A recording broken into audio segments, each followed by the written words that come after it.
Nous sommes soldats, combattants pour crier. Pour crier sur le nom de Jésus, nous conquérons. Nous sommes vaillants, Vaillants, c'est de la parole. La parole au nom de Jésus, nous conquérons. Nous sommes vaillants, Vaillants, cités à dessein. à dessein au nom de Jésus, nous conquérons. Nous sommes vaillants, Vaillants, cités à dessein. à dessein au nom de Jésus, nous conquérons. Quels qu'ils soient les effets, Nous conquérons au nom de Jésus, nous conquérons. quels qu'ils soient les menaces, Nous conquérons au nom de Jésus, nous conquérons. quels qu'ils soient les mensonges, Nous conquérons au nom de Jésus, nous conquérons. quels qu'ils soient l'adversité,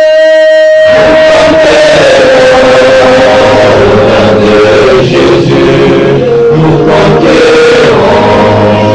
nous sommes vaillants, Vaillants, cités à dessein. à dessein au nom de Jésus, nous conquérons. Nous sommes vaillants, Vaillants, cités à dessein. à dessein au nom de Jésus, nous conquérons. Nous sommes vaillants, Vaillants, c'est de la la parole. parole au nom de Jésus, nous conquérons. Nous sommes vaillants, Vaillants, cités à dessein. à dessein au nom de Jésus, nous conquérons. Quels qu'ils soient les mensonges,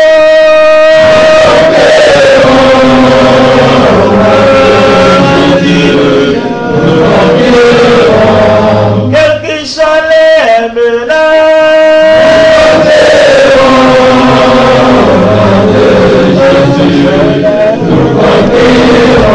quels qu'ils soient l'adversité,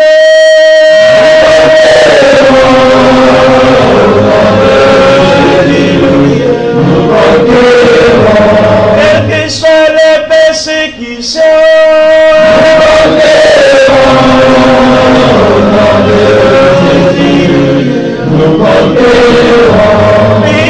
nous sommes vaillants, suscités à dessein. À dessein au nom de Jésus, nous conquérons. Nous sommes vaillants, Vaillants, c'est de la parole. la parole au nom de Jésus.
de l'Indonésie.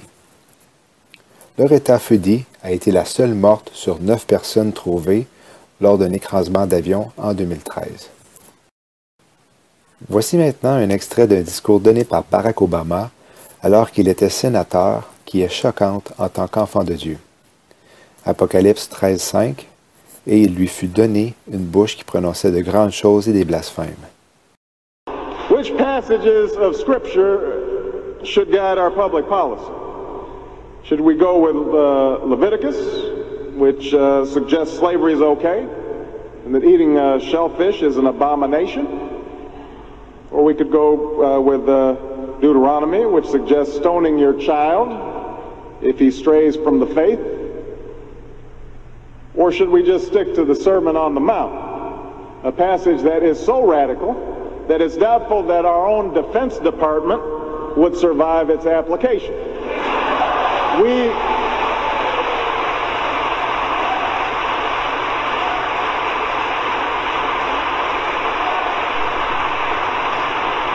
So before we get carried away, let's read our Bibles now. Folks haven't been reading their Bible. Parlons maintenant du 9 septembre 2001. Comme certains qui ont fait leurs recherches sur le sujet savent que le tout était organisé par le gouvernement américain lui-même.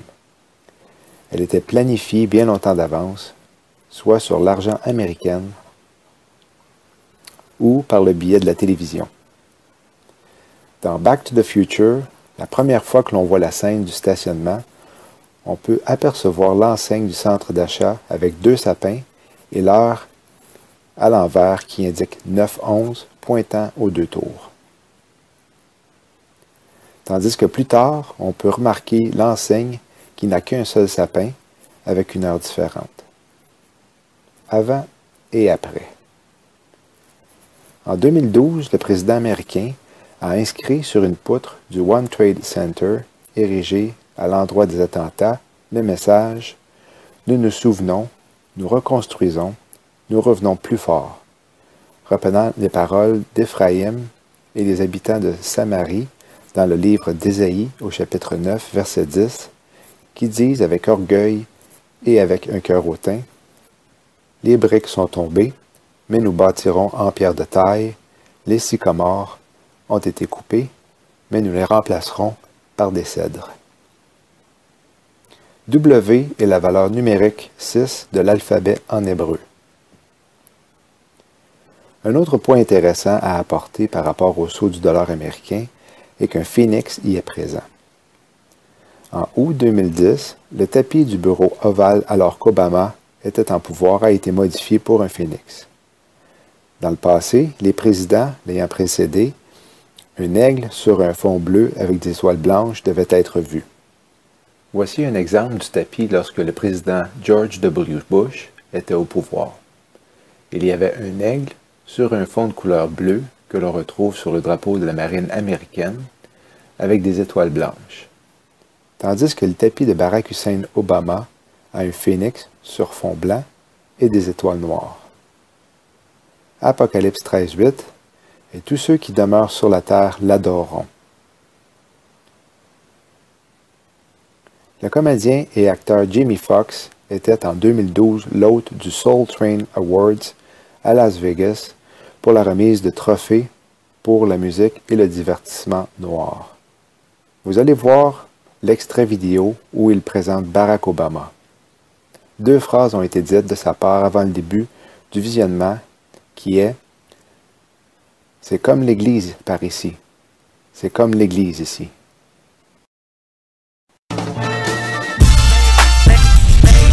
First of all, giving honor to God and our Lord and Savior, Barack Obama. Barack Obama. Y'all stand up right now. You got to.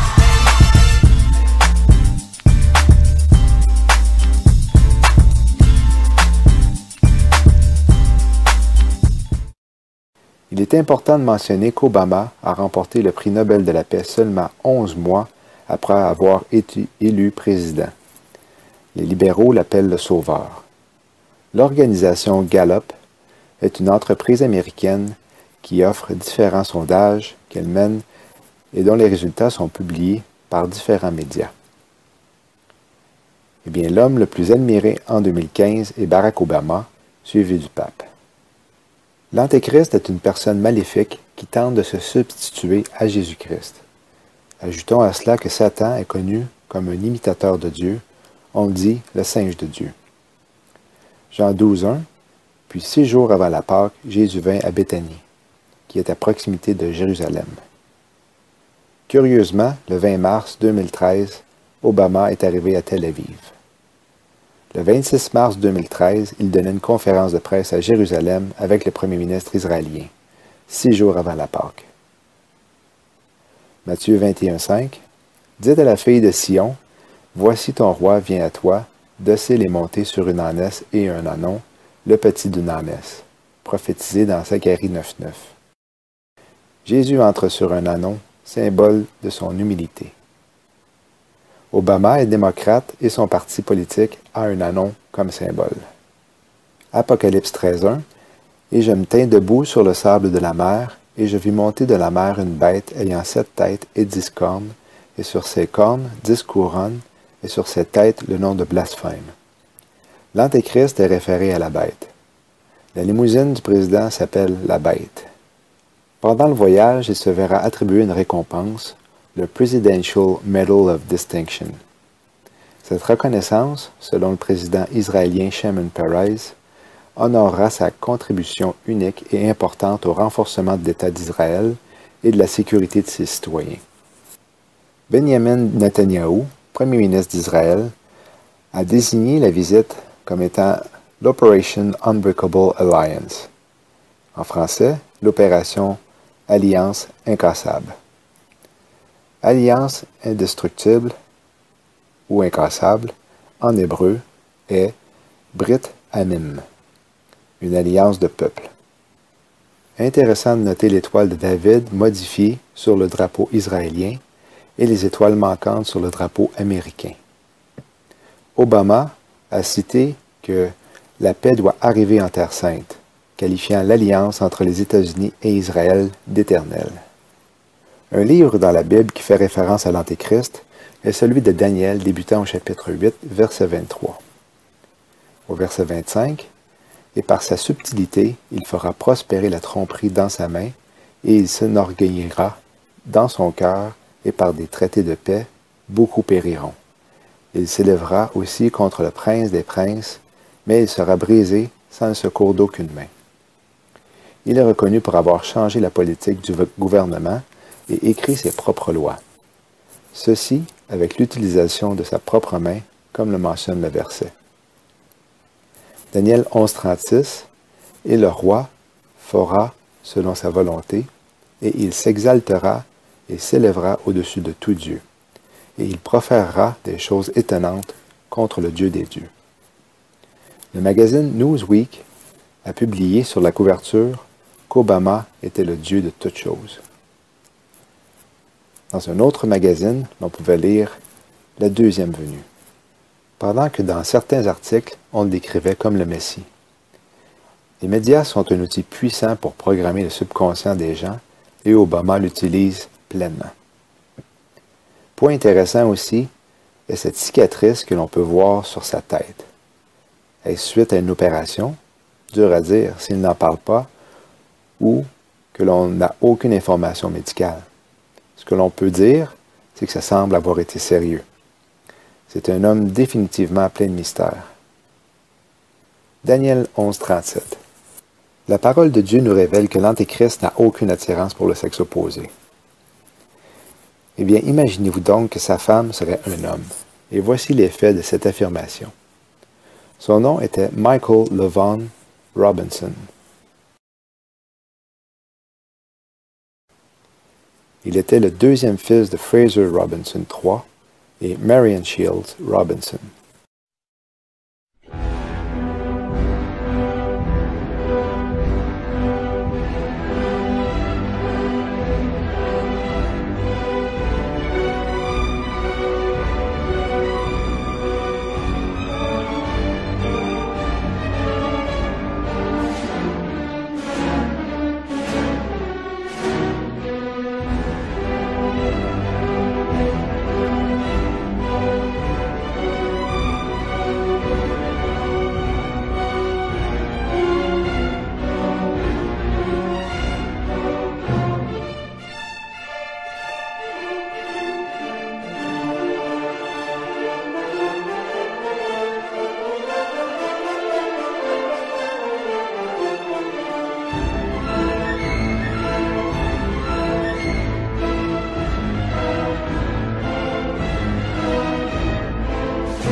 Dans un discours, le 30 septembre 2011, Barack Hussein Obama a fait référence à sa femme en l'appelant Michael au lieu de Michelle.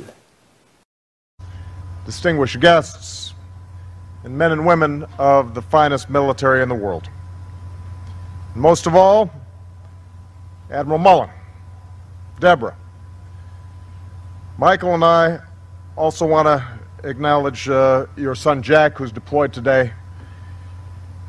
All of you have performed extraordinary service to our country. John River a déclaré en juillet 2014 que la première dame, Michelle Obama, était un transsexuel et Barack un homosexuel. Ms. Rivers, how are you? You made a ton of news officiating the wedding in New York yesterday. Is this like a new cottage career move for you? I am so excited. Okay. And I should do very well because I don't charge. And do you think that the country will see the United States will see the first gay president or the first woman we president? already have it with Obama, so let's just calm down. Got it. You know Michelle is a I'm sorry, she's a what? a transgender. We all know. Oh my gosh. Oh gosh. It's okay. She does the...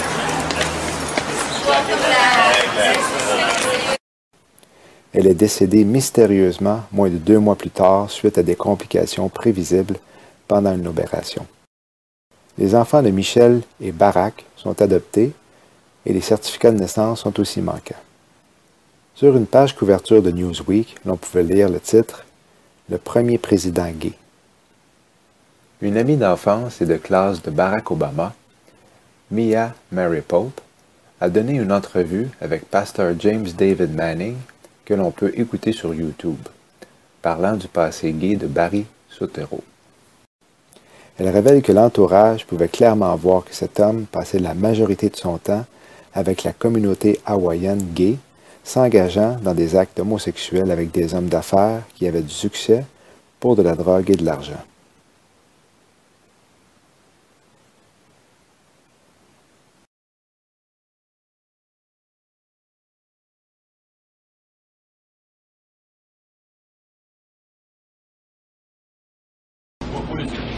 I have been very clear on this. I have said that I am not a supporter of gay marriage. I think that the term marriage itself has strong religious roots and a strong tradition that means something special to people in this country. I am a strong supporter, however, of gays and lesbians not being discriminated against, having the ability to visit each other in hospitals, having the ability to transfer property to each other, and as a consequence I support civil unions. And I've repeated that position and have been consistent in that position throughout the primary and throughout the general election. Le 13 juin 2015, le drapeau de la fierté gay flottait depuis quelques jours sur l'ambassade américaine de Tel Aviv en Israël, juste au-dessous du drapeau américain. La chanteuse transsexuelle israélienne Dana International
le Saint-Esprit ne sera plus sur la terre.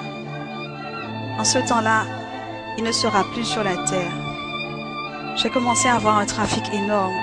J'ai commencé à avoir des accidents. Toutes les personnes qui étaient appelées avant, il me dit, ils chercheront la mort, mais la mort ne sera plus. La mort ne sera plus dans ce temps-là. Et précisément, j'ai commencé à voir que là, il y avait des personnes amères. J'ai commencé à voir comment circulaient des revues qui disaient « Des millions de personnes ont disparu ». Beaucoup de ceux qui savaient que Christ venait pour un peuple saint et aussi ceux qui avaient connaissance de sa parole pleuraient dans les rues. Il y en avait tant, mais ils ne pouvaient rien faire.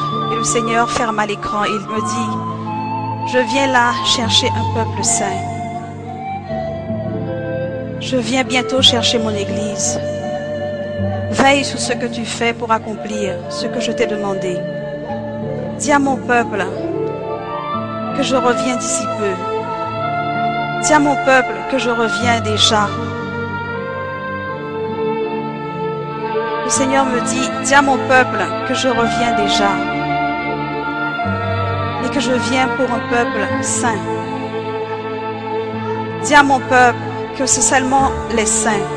C'est seulement les saints qui me verront.